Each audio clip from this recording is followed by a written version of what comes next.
প্রতিটা মানুষের জীবনেই মায়ের জন্য একটা আলাদা স্থান থাকে, তবে সব মা কি সত্যিই সেই স্থানটির উপযুক্ত?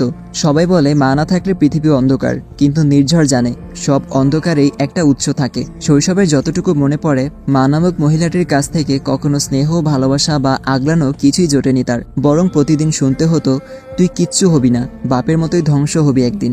এই ছিল তার মায়ের প্রিয় বুলি। নির্ঝর তখনও ভাবত, সবাই মাকে নিয়ে কবিতা লেখে, গানে বন্দনা করে, আমি কেন পারি না? একদিন সে নিজের জন্যই লিখে ফেলল একটা চিঠি। তুমি আমার মা, কিন্তু মায়ের মতো নাও। তুমি আমায় জন্ম দিয়েছ, তাতে আমার হাত নেই, কিন্তু ভালোবাসনি, আগলে রাখনি, মানুষ করনি, এতেও আমার কোনো দোষ নেই। তাই আমি তোমায় ক্ষমা করতে পারবো না কখনো, কারণ তোমার অনুপস্থিতি থেকেই আমি পাথরের ন্যায় মানুষ হয়েছি। আজ নির্ঝর একা, তবুও সে ভেঙে পড়ে না, কারণ সে জানে মা না থাকলেও বেঁচে থাকা যায়। কারণ যিনি মা হয়েও মা নন, তাকে ছেড়ে এগিয়ে যাওয়াটাই নিজের প্রতি দায়িত্ব। সে মানুষটির জন্য আর কষ্ট পায় না। এই মানুষটাই তো একসময় তাকে ছেড়ে চলে গিয়েছিল। সেদিন শাড়ির আঁচল ধরে বড্ড কেঁদেছিল ছেলেটা, কিন্তু তার মায়ের মন গলেনি। গলবি বা কি করে? কখনো তার মায়ের মতো আদর করেনি। একাকী এই ভুতুরে বাড়িতে তার দাদার কাছে ফেলে চলে গিয়েছিল। কতটুকুই বা বয়স ছিল, মাত্র 10 বছরের হয়তোবা ছিল। তারপর অনেক বছর কেটে গেছে। নির্ঝরের 21 বছর হয়েছে। সেই মহিলা আবার ফিরে এসেছিলেন, শুধু একটা অনুরোধ নিয়ে, আমি কখনো আর মা হতে পারবো না। হয়তো তোকে কষ্ট দেওয়ার শাস্তি পেয়েছি, তুই ছাড়া আমার কোনো সন্তান নেই, মাকে একটা সুযোগ দে না নির্ঝর। কিছু কিছু ভুল কখনো ক্ষমা করা যায় না। নির্ঝরও সেদিন ক্ষমা করতে পারেনি তার মাকে, ফিরিয়ে দিয়েছিল তাকে। তবুও এরপর থেকে মহিলাটি বারবার যোগাযোগ করতে চেয়েছেন। নির্ঝরের বড্ড হাসি পায় এসব দেখলে। শৈশব সব গেল ধোঁয়াশায় এতিমের ন্যায়, তখন তার মাতৃত্ব জাগল না। অথচ যখন সে ধ্বংসের মুখে দাঁড়িয়ে সফল, তখন এসে কেউ মাতৃত্ব দাবি করে। স্বার্থপর মানুষ। মা ছেলের সম্পর্ক সবসময় রূপকথার মতো হয় না। অনেক সময় সেখানে থাকে বিষ, শূন্যতা, অথবা শুধুই জন্মদাত্রী সন্তানের একমাত্র অনুচ্চারিত দূরত্ব। একজনের কণ্ঠস্বর শোনা যায় নির্ঝরের সামনে, যার দরুন পুরনো স্মৃতিচারণ থেকে বেরিয়ে আসে সে। স্যার, আপনার মা হয়তো সত্যিই আপনাকে আগলে নিতে চায়, আপনি একবার সুযোগ দিয়েই দেখুন না। আপনার ভেতরের ছেলে মানুষটাও হয়তো মায়ের স্নেহ পেতে কাতরাচ্ছে। নির্ঝর রাগ দেখায় না, বরং শান্ত কণ্ঠেই বলে, আমি জানি আমার ভেতরে একটা ছেলে মানুষ এখনো রয়ে গেছে, যে এখনো মাঝে মধ্যে খুঁজে ফিরে একটা আঁচল, একটা হাতের ছোঁয়া, একটা কপালের চুমো। কিন্তু সেই ছেলেটাকে আমি বহু আগেই কবর দিয়ে এসেছি। তার কবরটায় কোনো নাম ফলক নেই, শুধু কষ্ট জমা ধুলোবালি। আমি এখন শক্ত, আমি এখন নিঃশব্দ। আমি এখন এমন একজন যে শিখে গেছে ভালোবাসা না পেলে কঠোর হতে হয়, মায়া না পেলে পাথর হতে হয়। প্রতি উত্তরে লোকটি আর কিছু বলার সাহস দেখায় না, কারণ নির্ঝরের সঙ্গেই তার বড় হওয়া। সে জানে কতটা ভেঙেছে ছেলেটা। অন্যরা হয়তো ভাবে নির্ঝর বড্ড পাষাণ, তবে সে তো জানে এই নির্ঝর ভেঙেছে বহুবার। নির্ঝরের মায়ের মতো নয়, বরং বিথি বেগম আর নীলিমা বেগম যেন তার একেবারেই উল্টো সত্তা। তাদের চোখে সন্তান মানেই পৃথিবীর সবচেয়ে বড় ভালোবাসা, সবচেয়ে বড় দায়িত্ব। তারা শুধু সন্তানের জন্য স্বপ্ন দেখেন না, প্রয়োজনে নিজের স্বপ্ন বিসর্জন দিতেও একটুও দ্বিধা করেন না। সন্তানের মুখের একটুখানি হাসির জন্য, তার নিশ্চিন্ত নিঃশ্বাসের জন্য তারা কত কিছু যে নিঃশব্দে সহ্য করে যান। সেই ভালোবাসা কোনো শব্দে, কোনো সংজ্ঞায় বাধা যায় না। একজন মা ঠিক এমনই হওয়া উচিত, যার ভালোবাসা সন্তানের আশ্রয় হয়, যার ছায়া সন্তানের রক্ষ কবচ হয়ে দাঁড়ায় সব ঝড়ঝাত্রার মুখে। অনামিকা একটু চুপ করে থেকে নরম গলায় জিজ্ঞেস করলো, আম্মু মামনি, আমাদের বাড়ি থেকে কি কখনো কেউ কোনো ছেলে হারিয়ে গিয়েছিল? নীলিমা বেগম মৃদু হেসে বললেন, না তো। কেন বলতো? তোর আবার কি মনে দরকার? বিথি বেগম হেসে উঠলেন, তোর কাজিন বিয়ে করার ইচ্ছা থাকলে আগে বলতি, আমি তাহলে তোর সাথেই বর্ষণের বিয়ে ঠিক করে ফেলতাম। অনামিকা মুখ ভার করে বলল, আমার একটা ছোট্ট প্রশ্নকে তোমরা কোথায় নিয়ে গেলে বলো তো? নীলিমা বেগম মেয়ের মাথায় স্নেহ ভরে হাত বুলিয়ে বললেন, কি করব বল? মেয়ের বিয়ের বয়স হলে মায়েদের মাথায় এমন সব কথাই ঘুরতে থাকে। অনামিকা মুচকি হেসে বলল, আমি বুঝি তোমাদের খুব আদরের? বিথি বেগম হেসে বললেন, শুধু আমাদের না, তুই হলি এই বাড়ির একমাত্র আদরের মেয়ে, আমাদের পিচ্চি প্রিন্সেস। অনামিকার ঠোঁট উল্টে বলে উঠল, আমি তো বড় হয়ে গেছি, তাও কেন তোমরা এখনো পিচ্চি বলো? প্রতি উত্তরে দুজনেই হাসলেন। তাদের মেয়েটা যে এখনো তাদের চোখে সেই আগের মতোই, ভীষণ আদরের, ভীষণ আপন বাচ্চা মেয়ে। আজকের কনসার্টটা ছিল বর্ষণের জন্য স্পেশাল।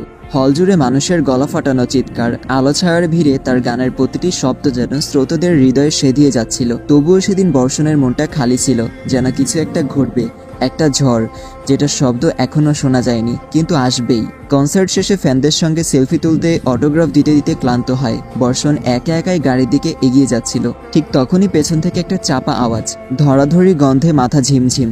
এক ঝটকায় কালো হুড তার মাথার উপর। আর জ্ঞান হারানোর আগের মুহূর্তে শুধু একটা কথাই কানে এসেছিল, সিঙ্গার মানুষকে চুপ করিয়ে রাখতে বেশি কিছু লাগবে না। বর্ষণ চোখ খুলল একটা অন্ধকার ঘরে। ঘরের মধ্যে ছড়ানো কিছু ইলেকট্রনিক যন্ত্রপাতি, টেবিলের এক পাশে কফির গন্ধ আর আরেক পাশে বসে আছে ৩-৪ জন অচেনা মুখ। তাদের চোখে উপহাস, ঠোঁটে খিস্তি মাখা হাসি। লোকটা ধীরে ধীরে এগিয়ে এলো। তুই বর্ষণ, তাই তো? তোর গান আমরা শুনি না, কিন্তু তোর প্রভাব বড়ই বিরক্তিকর হয়েছে। আজকাল তোর একটা গান মানেই হাজার হাজার ছেলেপুলে একসাথে ছুটে আসা। এটার একটা দাম আছে রে সিঙ্গার। তোর জন্য আমাদের ভাই রিয়ানের গান তেমন কেউ শুনে না। বর্ষণ তাকিয়ে রইল, চোখ ঠান্ডা, মুখে কোনো ভয় নেই, গলার স্বর শান্ত অথচ তীক্ষ্ণ, যেমন তার গানের কথায় থাকে। তোরা ভাবছিস আমি শুধু গান গাই, তাই না। গান কাকে বলে জানিস? এটা কণ্ঠ না, আগুন। আর আমি আগুন গিলতে জানি, ছুঁড়ে মারতেও জানি। লোকগুলো একটু থমকে যায়। এই ছেলেটা তাদের ভয়ের ভিতর আটকে পড়েনি। তাদের প্ল্যান ছিল বর্ষণকে আটকে রেখে তার অপোনেন্ট সিঙ্গারকে এগোতে সাহায্য করা, কিন্তু বর্ষণের ভেতরের মানুষটা যে এতটা নিঃশব্দ তলোয়ার হয়ে বেরিয়ে আসবে তা তারা ভাবেনি। একজন ঠাট্টা করে বলে ওঠে, তোর মতো আবেগী আর্টিস্টদের দুয়ানার ধারালো কথায় কি আমরা ভয় পাবো? আমরা উল্টো তোকে ভয় দেখাবো। বর্ষণ ধীরে হেসে বলে, আমার চোখে ভয় নেই, আছে কেবল আগুন, যেটা একদিন তোদের পোড়াবে। তোরা ভুলে গেছিস, মানুষ যা হালকা ভাবে তাই সবচেয়ে ক্ষতিকর হয়ে ওঠে। ঘরের ভিতর হাওয়া কেমন যেন ভারী হয়ে ওঠে। আলো আঁধারের মাঝে বর্ষণের মুখে তখন আর কোনো সুর থাকে না, থাকে কেবল এক রকমের রহস্যময় হাসি। হুট করে বাইরে থেকে গুলির শব্দে সকলে সেই শব্দ অনুসরণ করে এগোতেই দেখতে পায় সামনে বর্ষণ দাঁড়িয়ে, মুখে বিকট হাসি। পরক্ষণেই পেছনে ফিরে তাকিয়ে তারা দেখতে পায় বাদন খুলে দাঁড়িয়ে আছে বর্ষণ, হাতে তার জ্বলন্ত সিগারেট। সামনে এবং পেছনে দুদিকেই একজন দাঁড়িয়ে। ব্যাপারটা কেমন অদ্ভুত লাগছে তাদের নিকট। একজন স্তব্ধ হয়ে বলে ওঠে, দুটো? পিছনের ব্যক্তি এগিয়ে এসে আচমকাই লোকটার গলা টিপে ধরে এবং কঠিন কণ্ঠে বলে, তোদের প্রথম ভুল আমাদের মাঝে আসা, এবং দ্বিতীয় ভুল আমাদের এইভাবে দেখা। নির্ঝর কপট হেসে বলে, ডিরেক্ট উড়িয়ে দেই, কি বলিস? প্রতিউত্তরে বর্ষণ বাঁকা হেসে বলে, তোর কুমিরদের অনেকদিন পিওর মাংস খেতে দেওয়া হয় না, রাইট? সো প্রত্যুত্তরে নির্ঝর কিছু না বলে হাতের ইশারায় কয়েকজনকে ডেকে এদের নির্দিষ্ট স্থানে নিয়ে যাওয়ার উদ্দেশ্যে পাঠিয়ে দেয়। বর্ষণ নির্ঝর একেবারে মুখোমুখি দাঁড়িয়ে, দেখে মনে হবে যেন তারা আয়নার সম্মুখে দাঁড়িয়ে আছে। তাদের পোশাক থেকে শুরু করে সবকিছুই একরকম ঠেকছে। বর্ষণ বলল, এরা ভুল করে আসল জনকেই তুলল। ভাবা যায় কলিজা আছে, কিছু রহস্যের উন্মোচন না হওয়াই ভালো। নির্ঝর বাঁকা হেসে বলে, তোর ভাইনার রহস্য উন্মোচন করতে গিয়ে নিজেই রহস্য হয়ে যায়, সাবধান। বর্ষণ নির্ঝরকে মৃদু ধাক্কা দিয়ে বলে উঠল, তুই আছিস তো ক্লু সরানোর? তবে না করলেও হাজারো রহস্য লুকিয়ে আছে, একটা পেলে আরেকটা রহস্য সামনে আসবে।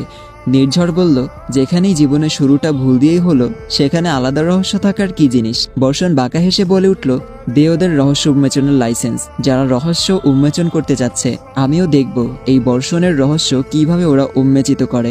নির্ঝর বলল, ক্রিমিনালটা কি আমি নাকি তুই? আমি মানেই তো তুই, আবার তুই মানেই তো আমি। আজও বোঝা গেল না কে আসলে বর্ষণ। নির্ঝরই কি তার ছায়া, নাকি বর্ষণ এক দুর্বোধ্য প্রতিবিম্ব? তাদের পোশাক এক, গলা এক, চোখে একই আগুন, তবুও একটাকে দেখে আলো বললে ভুল হয়, আরেকটাকে দেখে অন্ধকার ছুঁয়ে যায়। হয়তো এই দুই পুরুষ, একই মুদ্রার দুই পিঠ, কিন্তু প্রশ্নটা থেকে যায়, এই মুদ্রা কে ছুঁড়েছে, কে খেলছে এই খেলা, কেই বা আসল মাস্টার মাইন্ড? স্বামী স্ত্রী নামক সম্পর্কে আবদ্ধ হওয়ার পর মেয়েরা যতই বলুক আমি কেয়ার করি না, আমি এই বিয়ে মানি না, বাস্তবে নিজের স্বামীকে ঘিরে অন্য কোনো মেয়ের ছায়াও মেনে নিতে কষ্ট হয় তাদের। এটা শুধু হিংসে নয়, বরং এক ধরনের নিজের মানুষকে আগলে রাখার অধিকারবোধ, এক ধরনের নিঃশব্দ মায়া, যেখানে ভালোবাসা পসেসিভ রূপ নেয়, কখনো রাগে, কখনো কষ্টে, কখনো চোখের কোণে জমে থাকা অভিমানে। মায়ার ক্ষেত্রেও ঠিক এমনটাই হয়েছে। বর্ষণে দেরিতে ফেরা, না বলে কোথাও চলে যাওয়া কেমন ভাবিয়ে তুলছে তাকে। তাই তো আজ ঘরে ঢুকতেই ওড়না দিয়ে হাত পা বেঁধে বিছানায় বসিয়ে হাতে ঝাড়ু নিয়ে জেরা করা শুরু করে দিয়েছে। আরে মায়া, তুমি পুলিশ নও, এমন করছো কেন? মায়া দাঁতে দাঁত চেপে বলে উঠেছে, আপনার কার সাথে চক্কর চলতেছে বলে ফেলেন। বর্ষণ থতমত খেয়ে গেছে। কি? আমার আবার কার সাথে চক্কর চলবে? মায়া গম্ভীর কণ্ঠে বলল, কার সাথে চলছে তা তো আপনি বলবেন, তাড়াতাড়ি বলুন, এক্ষুনি বলবেন, না হলে কিন্তু ঝাড়ুর বাড়ি খাওয়াবো। বর্ষণ দীর্ঘ শ্বাস ফেলে বলে উঠেছে, যার ঘরের বউয়ের সাথেই কোনো চক্কর চলে না, তার জন্য বাইরের কারোর সাথে চক্কর চালানো বিলাসিতা ছাড়া কিছুই না। মায়া বলল, আমাকে কি বোকা মনে হয়? আমার থেকে কি জানি লুকাচ্ছেন, বুঝি না ভাবছেন? বর্ষণ বাঁকা হাসি দিয়ে বলল, হাহ, চালাক তো তাই বুঝছো, যতই হোক বর্ষণের চয়েস তো। মায়া কপাল চাপড়ে বলল, আমি চালাক, আমি বুঝি, এতেও আপনার ক্রেডিট আছে। বর্ষণ ভাবলেশীনভাবে বলে উঠল, আমি যদি তোমাকে ভুল করে কিডন্যাপ করে তারপর মিথ্যা বলে বিয়ে না করতাম, তাহলে নিজের প্রতিভা প্রকাশ করার সুযোগ পাইতা নাকি? মায়া বুঝতে পারছে না সে কি হাসবে না কাঁদবে। আমি আপনার থেকে কিছু জানতে চাইছিলাম, সেই কথাটার সঠিক জবাব না দিয়ে কই চলে গেছেন? বর্ষণ হাতের বাঁধন খুলতে খুলতে বলল, তুমি চাইলে একসাথে বাংলাদেশ বর্ডার পার করে সুইজারল্যান্ড পর্যন্ত যেতে পারি, আমার কোনো আপত্তি নেই, এমনিতে তুমি বাঁধতে পারো না। মায়া দীর্ঘশ্বাস ফেলে বলে উঠেছে, আমি সিরিয়াস মোডে আছি ইয়ার। বর্ষণ প্রতি উত্তরে সোজাসাপটা জবাব দিল, আমিও। মায়া বিছানায় বসে পড়ে কপাল চাপড়াচ্ছে। হায় আল্লাহ, কি জামাই দিলা, এ এত তেরা কেন? বর্ষণ মায়াকে থামিয়ে বলে উঠল, তোমারই তো দোষ, যে আমার সাথে ঝগড়া করছিলা কেন? এজন্যই তো আমার ভালো লেগে গেছিল। মায়া বলল, আপনার জীবনে কটা মেয়ে আছে বলুন না? বর্ষণ ভাবুক ভঙ্গিতে বলে উঠল, আপাতত 5টা, তবে ভবিষ্যতে আরও থাকবে ইনশাল্লাহ। কি? মুহূর্তেই মায়ার চোখ রসগোল্লার মতো বড় হয়ে যায়। বর্ষণ ভ্রু কুচকে বলে, অবাক হওয়ার কি আছে, আমি তো সত্যিই বললাম। মায়া হতাশার ভঙ্গিতে বলে উঠেছে, আমি কিন্তু সতীনের ঘর করতে পারবো না। বর্ষণ মায়ার কথা প্রথমে বুঝতে পারেনি, পরবর্তীতে যখন বুঝতে পেরেছে তখন জোরে হেসে দিয়েছে। মায়া মুখ কালো করেই প্রশ্ন করেছে, আপনি হাসছেন কেন? বর্ষণ হাসি থামিয়ে মায়ার হাত ধরে বলে উঠেছে, ট্রাস্ট মি, স্বামী হিসেবে আমি কখনো তোমাকে ঠকাবো না। তুমি ব্যতীত এই বর্ষণ আর কোনো নারীর হবে না। মায়া বলল, তাহলে 5 জন বললেন যে? বর্ষণ মৃদু হেসে বলে, আরে বোকা, 5 জন বলতে বুঝিয়েছি তুমি, অনু, মামনি, আম্মু আর ভাবি। এই 5 জন ছাড়া আর কোনো নারী আমার সহচর্যে নেই, বুঝলে? মায়া উপর নিচে মাথা নাড়ালো। বর্ষণ মুচকি হেসে মায়ার চুল খানিকটা এলোমেলো করে দিয়ে ওয়াশরুমে চলে গেল। নির্ঝরের অন্ধকার জীবনের আলোর দিশা হিসেবেই হয়তো অনামিকার আগমন ঘটেছে। কথা নেই বার্তা নেই, হুটহাট বাড়িতে কৃতত্ব প্রতিষ্ঠা করে গিয়ে মনে হয় যেন অনামিকাই বাড়ির কর্ত্রী, ওরে কেউ বাধা দেয় না। নির্ঝর কিছু বলে না তাই, কিন্তু কথায় আছে না, কাউকে লাই দিলে সে মাথায় চড়ে বসে। অনামিকার ক্ষেত্রেও এমনটাই হয়েছে। নির্ঝর চোখে আগুন নিয়ে ঠান্ডা গলায় বলল, কিছু বলি না বলে মাথায় চড়ে বসেছ? আমি কতটা ডেঞ্জারাস তোমার কি আদৌ ধারণা আছে? ওয়ার্ন করছি, ঝড়কে যেচে ডেকো না মেয়ে। অনামিকার চোখে একরাশ সাহস ও ঠোঁটে মিষ্টি হাসি নিয়ে বলল, ঝড় আসুক না, ক্ষতি কি? আপনার বাহুডোরেই না হয় আমি লুকিয়ে পড়ব। নির্ঝর তাচ্ছিল্যের হাসি হেসে বলল, ঝড়ের কবল থেকে বাঁচতে ঝড়ের কাছেই আশ্রয় খুঁজছ? অনামিকা চোখে গভীর আত্মবিশ্বাস এবং স্বরে মায়া নিয়ে বলল, অন্যরা হয়তো আপনাকে ঝড় ভাবে, কিন্তু আমি দেখেছি আপনার ভেতরের মানুষটাকে, কিছুটা হলেও বুঝেছি, একলা নির্ঝর নামক লোকটাকে। নির্ঝর দীর্ঘ নিঃশ্বাস ফেলে বলল, মানুষ বছরের পর বছর একসাথে থেকেও ভেতরের মানুষটাকে চেনে না, তুমি দুদিনেই চিনে ফেললে। অনামিকা নরম গলায় শুধালো, কারোর জন্য যদি হৃদয়ে ভালোবাসা তৈরি হয় তাহলে তাকে চিনতে বেশি সময় লাগে না মিস্টার। নির্ঝরের গলার স্বর খানিকটা কমে যায়। ভালোবাসা মানুষকে অন্ধ করে দেয় অনামিকা, আর তুমি হয়তো ভালোবাসা আর ভালো লাগাকে গুলিয়ে ফেলেছ। এক মুহূর্তের মধ্যে দুজনেই চুপ। বাতাসে জমে থাকা অনুভূতির ভার যেন ছুঁয়ে দেয় দুজনকে। নীরবতা ভেঙে অনামিকায় বলে উঠল, আপনি আমাকে না পছন্দ করলে উড়িয়ে দেন না কেন? আপনার তো আমাকে সহ্য করার কথা নয়। নির্ঝর খানিক চুপ থেকে ঠান্ডা গলায় বলল, আমি একজনকে ভালোবেসেছি অনামিকা, তাকে ভালোবাসার জন্য তার সাথে আমাকেও কঠোর শাস্তি ভোগ করতে হয়েছে। আমি চাই না তুমি আমার পেছনে তোমার আবেগ অপচয় করো, প্লিজ আমার থেকে দূরে থাকো। ভালোবাসার মানুষটা অন্য কারো কথা বলছে, তাকে ভালোবাসে। বুকের ভেতরটা হাহাকার করে উঠলেও নিজেকে সামলালো অনামিকা এবং শান্ত গলায় বলল, সে কোথায় এখন? আপনার সাথে নেই কেন? নির্ঝর অনামিকার মাথায় হাত বুলিয়ে কোমল কণ্ঠে বলে উঠল, অনামিকা লিসেন, তুমি অনেক ভালো একটা মেয়ে, আর আমি হচ্ছি পুরো অন্ধকারে জড়িয়ে থাকা পুরুষ। আমাদের কখনোই মানাবে না। তাছাড়া আমি চাই না তুমি কখনো কারো জীবনে দ্বিতীয় নারী হও। You deserve best. অনামিকা বলল, কত ইতিহাসই তো আছে, আপনি বুঝি গল্প উপন্যাস পড়েন না? নির্ঝর বলল, বোকা মেয়ে, গল্প উপন্যাসে ওসব মানায়, রিয়েল লাইফে নয়। অনামিকা বলল, আচ্ছা, আপনি আপনার ভালোবাসার জন্য আমার রিজেক্ট করেছেন, ওকে, আই ডোন্ট মাইন্ড। তার সাথে একবার দেখা করান, আমি দেখে চলে যাব এবং আপনাকে আর ডিস্টার্ব করব না। নির্ঝর কেমন যেন দেখালো, সে কোনো উত্তর না দিয়ে নিজের রুমে চলে গেল। লোক অর্ডার দিয়ে পাঠিয়েছে অনামিকাকে যেন পৌঁছে দেওয়া হয় তার স্থানে। অনামিকার হৃদয় কেন যেন বলছে কোনো কষ্ট লুকাচ্ছে এই লোক। অন্য কাউকে ভালোবাসার কথা শুনেও বেহায়া মন তার কাছেই ছুটে যাচ্ছে বারে বারে, অথচ নির্ঝর তার সামনে যে বারবার একটা হাসি মাখা চেহারা এসে ঠেকেছে। ভালোবাসা যে তার জন্য নয়, তার মতো মানুষের জন্য যে কেবলই একাকিত্ব। আজকের রাতের আকাশটা বড্ড বেশি সুন্দর। চাঁদ হাসছে, তারা নাচছে, বাতাসে ছড়ায় ফুলের গন্ধ। তবু কারো হৃদয়ে নামে না শান্তির কোনো বন্দর। একজন বসে আছে ছাদের কোনায়, নীরব দ্বন্দ্বে জর্জরিত। সেই কেউটা অনামিকা। চোখে তার একরাশ অভিমান, মুখে চাপা যন্ত্রণার ছাপ। নির্ঝরের অন্য কাউকে ভালোবাসার বিষয়টা কাঁটার মতো বিঁধছে বুকের ঠিক মাঝখানে। নিজেকেই প্রশ্ন করে সে, যদি সত্যিই শুধু ভালো লাগা হতো তবে কি এত কষ্ট হতো? ঠিক তখনই পেছনে কারো উপস্থিতি টের পেয়ে ফিরে তাকায় অনামিকা। দেখতে পায় মোহনা দাঁড়িয়ে আছে তার পেছনে।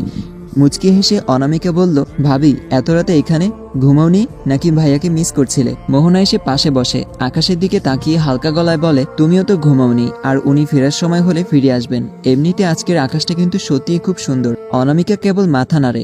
মোহনা কিছুক্ষণ চুপ থেকে বলে, জানো তো, অষ্টাদশীদের মন খুব সহজে ভেঙে যায়। ওরা নানা অযাচিত আবেগে ভাসে। 90% মেয়েরই প্রথম ভালোবাসা ব্যথা দিয়ে যায়। কেউ ভাঙে ইচ্ছা করে, কেউ না জেনেই। আর মাত্র 10% ওরাই যেতে হৃদয়ের কাছে। অনামিকা একটু কাপা গলায় বলে, কিন্তু তুমি আমাকে এসব বলছো কেন? মোহনা হেসে ওর মাথায় হাত রেখে বলল, তোমার ভাবি হিসেবে নয়, একটা বড় বোন হিসেবে বলছি। তুমি আমার ছোট বোনের সমবয়সী। তোমার ভেতরটার টানপোড়েন আমি বুঝতে পারি। আমি নিজেও তো একসময় এই বয়সে ছিলাম। অনামিকা থমকে যায়, তার চোখে যেন নিজের কষ্টের ছায়া ধরা পড়ে। মোহনা ওর হাত ধরে বলে, কোনোদিন ভেতরকার যুদ্ধকে নিজের বিরুদ্ধে যুদ্ধে পরিণত করো না অনামিকা। তোমার ভেতরের আলোটুকু নিভতে দিও না। মন খারাপ হবে, কষ্ট হবে, তবুও নিজেকে ভালোবাসতে শিখে ফেলো, কেমন? অনামিকা আস্তে করে মাথা নাড়ে। চোখে তার আবারও ভেসে ওঠে একটা অসম্পূর্ণ ভালোবাসার নীরব কবিতা। আজকের রাতের আকাশটা যেমন, ঠিক তেমনই অনামিকার মন। চাঁদের আলো আছে, তবুও কোথাও একটুখানি অন্ধকার জমে আছে। ভালোবাসা কি সবসময় একতরফা হয়, নাকি কারো প্রতি গভীর টানেই একান্ত নিজের হয়ে ওঠে? সে শুধু জানে সবাই ভালোবাসায় পূর্ণতা পায়, তবে কেন সে পাবে না?